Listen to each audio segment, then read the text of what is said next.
Hi friends, आज के इस वीडियो में हम क्लास 12 के फिजिक्स के पहली इकाई स्थिर वैद्युतिकी इलेक्ट्रोस्टैटिक्स के बारे में बात करेंगे। तो सबसे पहले हम समझते हैं इलेक्ट्रोस्टैटिक्स स्थिर वैद्युतिकी। इसका मतलब है स्थिर आवेश का अध्ययन, यानी कि स्थिर वैद्युतिकी में हम स्थिर आवेशों का क्या करेंगे, अध्ययन करेंगे। और स्थिर आवेशों के अध्ययन को ही हम इलेक्ट्रोस्टैटिक्स यानी स्थिर वैद्युतिकी कहते हैं। इस पूरे इकाई में हम स्थिर आवेशों के बारे में पढ़ेंगे, यानी वो आवेश क्या होंगे, स्थिर रहेंगे, गतिमान नहीं होंगे, वो अपने स्थान से कहीं जाएंगे नहीं, ठीक है ना। तो इस आवेशों के बारे में हमको अध्ययन करना है। अब इलेक्ट्रोस्टैटिक्स मतलब स्थिर वैद्युतिकी के अंतर्गत दो चैप्टर आएंगे, आवेश एवं वैद्युत क्षेत्र, और दूसरा आएगा विभव विभवांतर एवं संधारित्र। तो हम सबसे पहले चैप्टर के को पढ़ेंगे आवेश एवं वैद्युत क्षेत्र, ठीक है। तो अब हम आवेश के बारे में पढ़ेंगे। आवेश क्या है? आवेश से पहले हम जान लेते हैं द्रव्यमान।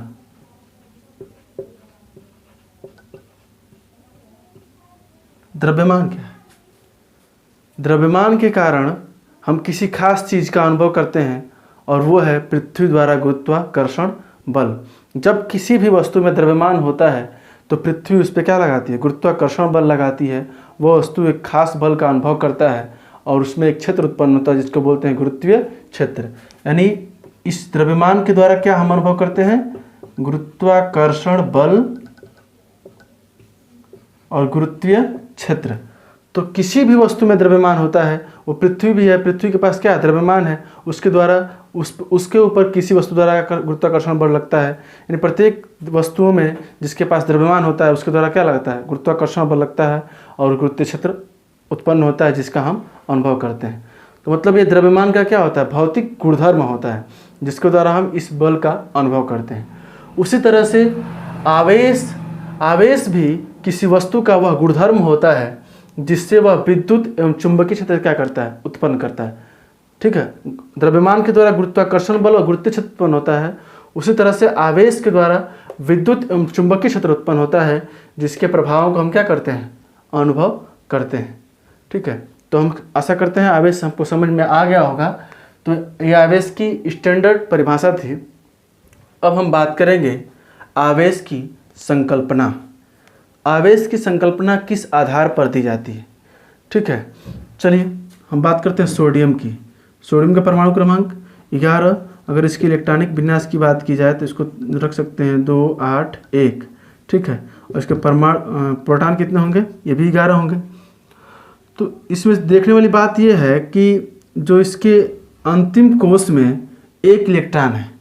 अब इसको अष्टक पूरा करने के लिए, यानी सोडियम को अष्टक पूरा करने के लिए या तो ये एक इलेक्ट्रॉन को त्याग कर दे, बाहर निकाल दे, या तो फिर इसमें 7 इलेक्ट्रॉन को क्या कर ले, ग्रहण कर ले, तभी इसका अष्टक पूरा होगा। तो इसके लिए आसानी क्या होगी कि एक इलेक्ट्रॉन को त्याग दे। तो जब ये एक इलेक्ट्रॉन को त्याग देगा तो सोडियम के इलेक्ट्रॉन कितने हो जाएंगे, सोडियम के जो इलेक्ट्रॉन हो जाएंगे वो 10 हो जाएंगे, और प्रोटॉन में कोई परिवर्तन नहीं होगा, प्रोटॉन 11 के 11 ही रहेंगे, ठीक है। इसने क्या किया कि एक इलेक्ट्रॉन को बाहर निकाल दिया। अब बताइए इसमें कौन अधिक है, प्रोटॉन या इलेक्ट्रॉन? तो प्रोटॉन अधिक है। कितने से अधिक है, 1 से अधिक है। तो प्रोटॉन पे कौन सा चार्ज होता है, धन चार्ज होता है, तो इस पर 1 अधिक हो जाएगा। यानी ये प्रोटॉन अधिक हो गए, धन चार्ज हो गया, तो ये कौन सा क्या हो गया, धनावेश हो गया। इस पर क्या हो गया, धनावेश हो गया। तो धनावेश कब हुआ, जब हम सोडियम से एक इलेक्ट्रॉन को उससे बाहर निकाल दिए अष्टक पूरा करने के लिए। तो जब इसमें इलेक्ट्रॉनों की क्या हुई, हानि हुई, तो ये क्या हो गया, धनावेशित हो गया, ठीक है। इस तरह से हम बात करते लेते हैं क्लोरीन की। क्लोरीन का परमाणु क्रमांक 17। इलेक्ट्रॉनिक विन्यास की बात करें तो 2 8 और 7, और इसके प्रोटॉनों की संख्या कितनी है, 17 ही है, ठीक है। प्रोटॉनों की संख्या में कोई परिवर्तन नहीं होगा। अब देखिए इसके अंतिम कोश में कितने इलेक्ट्रॉन हैं, 7 हैं। अब इसको भी तो अष्टक पूरा करना है। इसको अष्टक पूरा करने के लिए या तो ये एक इलेक्ट्रॉन को ग्रहण कर ले, या तो फिर 7 इलेक्ट्रॉन को क्या करे, त्याग कर दे। तो इसके लिए आसानी क्या होगी कि ये एक इलेक्ट्रॉन को ग्रहण कर ले, ठीक है। तो जब ये एक इलेक्ट्रॉन को ग्रहण करेगा तो जो इस क्लोरीन के पास इलेक्ट्रॉनों की संख्या कितनी हो जाएगी, 18 हो जाएगी, और प्रोटॉनों की संख्या जो है जैसे कि तैसे 17 ही रहेगी। तो इसने क्या किया कि एक इलेक्ट्रॉन को ग्रहण कर लिया, ठीक है। तो क्लोरीन जो है एक इलेक्ट्रॉन को, मान लीजिए एक इलेक्ट्रॉन को ये क्या किया, ग्रहण कर लिया, तो इसके पास 18 इलेक्ट्रॉन हो गए। अब इसमें कौन अधिक है, इलेक्ट्रॉन या प्रोटॉन? तो इलेक्ट्रॉन। कितने से अधिक है, तो एक इलेक्ट्रॉन अधिक है। इलेक्ट्रॉन पे कौन सा चार्ज होता है, माइनस, तो ये माइनस से 1 हो जाएगा। तो अब ये क्या हो गया, ऋणावेश हो गया कि नहीं हो गया, हो गया ना। तो यानी इस पे जब इसने इलेक्ट्रॉन को ग्रहण किया तो इस पे ऋणावेश हो गया। और किसके कारण हुआ, जब इसमें इलेक्ट्रॉन की वृद्धि हुई तो ये क्या हो गया, ऋणावेशित हो गया। अब सोचने वाली बात यह है, देख इसमें दोनों में देखना यह है कि इन दोनों में, सोडियम और क्लोरीन में, अष्टक पूरा करने में कौन साथ दे रहा है, इलेक्ट्रॉन। जब इलेक्ट्रॉनों की कमी होती है, इलेक्ट्रॉन बाहर निकलते हैं, तो वो वस्तु क्या होती है, धनावेशित हो जाती है। और जब इलेक्ट्रॉन ग्रहण कर लेता है, इलेक्ट्रॉनों की वृद्धि हो जाती है, तो वो वस्तु क्या होती है, ऋणावेशित हो जाती है। तो दोनों प्रक्रिया में भाग कौन ले रहा है, इलेक्ट्रॉन। यानी कि आवेश की जो संकल्पना दी जाती है वो किस पे दी जाती है, इलेक्ट्रॉन के आधार पर दी जाती है, ठीक है। तो जब इलेक्ट्रॉनों की कमी हो जाएगी, इलेक्ट्रॉन बाहर निकल जाएंगे, तो वो वस्तु क्या हो जाएगी, धनावेशित हो जाएगी। और जब इलेक्ट्रॉनों की वृद्धि हो जाएगी तो वो वस्तु क्या हो जाएगी, ऋणावेशित हो जाएगी, ठीक है। तो इलेक्ट्रॉन, जो आवेश की संकल्पना दी जाती है वो इलेक्ट्रॉन के आधार पर दी जाती है। इसकी परिभाषा लिख लेते हैं। आवेश की संकल्पना इलेक्ट्रॉन के आधार पर दी जाती है। यदि किसी वस्तु में इलेक्ट्रॉन की वृद्धि होती है तो वह क्या हो जाएगी, ऋणावेशित। और यदि किसी वस्तु में इलेक्ट्रॉन की कमी होती है तो वो क्या हो जाएगी, धनावेशित, ठीक है। आशा करते हैं समझ में आ रहा होगा आपको। अब हम अगले पॉइंट की बात करेंगे। अगले पॉइंट पे चलते हैं, आवेश के प्रकार, ठीक है। आवेश के प्रकार, जैसा कि अभी आपने पढ़ा, आवेश, एक आवेश जब इलेक्ट्रॉनों की कमी हुई तो धनावेशित हो गया, धनावेश मिला, ठीक है, यानी धनावेश, ठीक है, पॉजिटिव जिसको बोलेंगे, ठीक है। ये कब हुआ, इलेक्ट्रॉनों की, जब इलेक्ट्रॉनों की कमी के कारण। और एक होगा ऋणावेश। ऋणावेश कब होगा, जब उसमें इलेक्ट्रॉनों की, उस वस्तु में इलेक्ट्रॉनों की वृद्धि होगी। तो जब वस्तु में इलेक्ट्रॉनों की कमी होगी तो धनावेश, और जब वृद्धि होगी तो ऋणावेश। तो आवेश दो प्रकार के मिले, एक धनावेश और एक ऋणावेश। चलिए मान लेते हैं एक छड़ है, एक छड़ को ऐसे क्या कर दिया गया, इसमें बांध कर लटका दिएगा, और इस पे धन आवेश फैले हुए, धन आवेश है, ठीक है। इसके पास एक कोई छड़, दूसरा छड़ ले आते हैं जिसपे इसी की प्रकृति का धन आवेश है, ठीक है।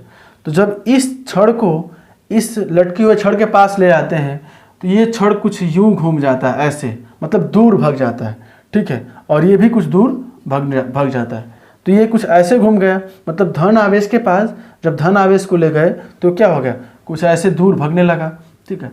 दूसरी परीक्षण में मान लीजिए देख लेते हैं, ये कोई छड़ लटका दिए और इस पर हम ऋण आवेश रख दिए, इस पर ऋण आवेश, ऋण चार्ज है। अब इसके पास कोई धन चार्ज का छड़ जो है, धन चार्ज का कोई छड़ ले जाते हैं, ठीक है।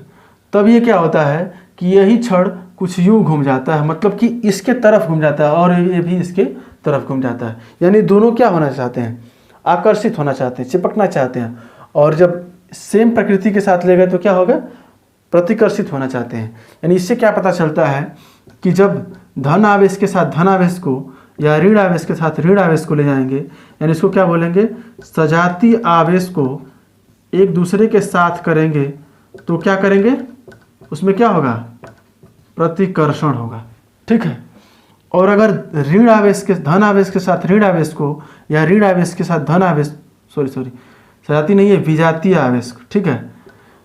अब ये विजातीय आवेश है, सॉरी सजातीय आवेश है, ध्यान नहीं दिए, सजातीय आवेश है। और ये क्या है, विजातीय आवेश, विपरीत, एक धन है तो एक ऋण है, ठीक है।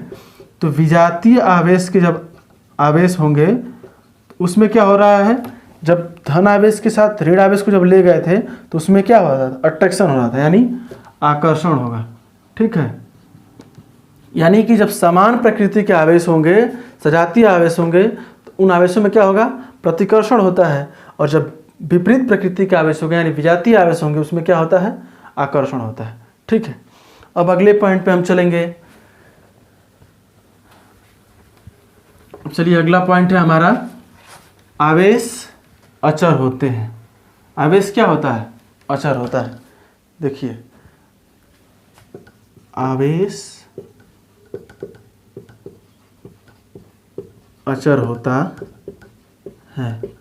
आवेश कैसे अचर होता है, जब किसी भी वस्तु में, सभी वस्तुओं में द्रव्यमान होता है, और जब किसी भी वस्तु को द्रव्यमान मतलब कि उसको वेग में ले आया जाता है, ठीक है, तो उसके द्रव्यमानों में क्या होती है, परिवर्तन होता है। जब किसी वस्तु को वेग में ले आया जाएगा तो उसके द्रव्यमान में परिवर्तन होता है, लेकिन उसके आवेश में कोई परिवर्तन नहीं होता है। यानी किसी भी वस्तु के आवेश उसके वेग पर निर्भर नहीं करते हैं।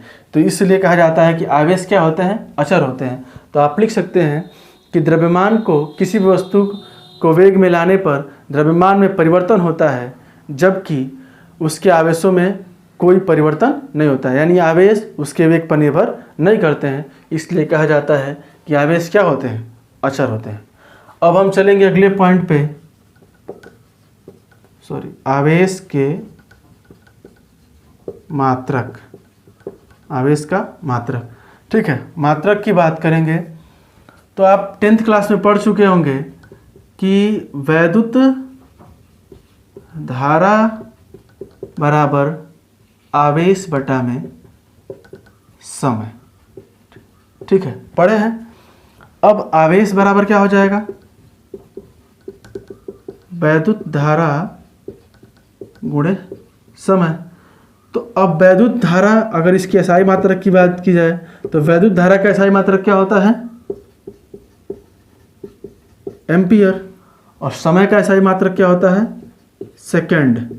ठीक है, तो अब आवेश का मात्रक क्या हो जाएगा, एसआई मात्रक एम्पियर सेकंड, और इसी एम्पियर सेकंड को हम क्या कहते हैं,